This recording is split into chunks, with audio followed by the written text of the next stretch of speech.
50 বছর সাধনার পর ভবিষ্যতে যাওয়ার মেডিসিন বানিয়ে ফেলেছি। এখন সবাইকে গিয়ে দেখাই। জেদনি জেদনি দেখ, আমি এমন একটা কেমিক্যাল বানিয়ে ফেলেছি যেটা খেলে তুই ভবিষ্যতে যেতে পারবি। কি? ঠসা নাকি? একবার বললাম শুনিস না? আরে বাদ দাও, চলো এটা খেয়ে আমরা ভবিষ্যতে যাই আর গিয়ে দেখি ভবিষ্যতে আমরা কি হবো। হ্যাঁ চল।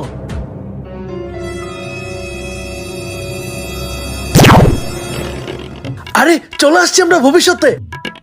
ভাইয়া ওই দেখো তুমি। ভাই আমার 5টা টাকা ভিক্ষা দেন, ভাই আমার 5টা টাকা ভিক্ষা দেন না। মাত্র 2 টাকা? 2 টাকা মাত্র হলো তোর কাছে? যা আগে কামাই কর। আগে কত কামাই করছি আমি। কেউ ভিক্ষা দেন ভাই, 10 টাকা 5 টাকা ভিক্ষা দেন, কেউ দেন। ভাইয়া ভবিষ্যতে তুমি ভিখারি হবা। এত হাসিস না, ওই দেখ তুই।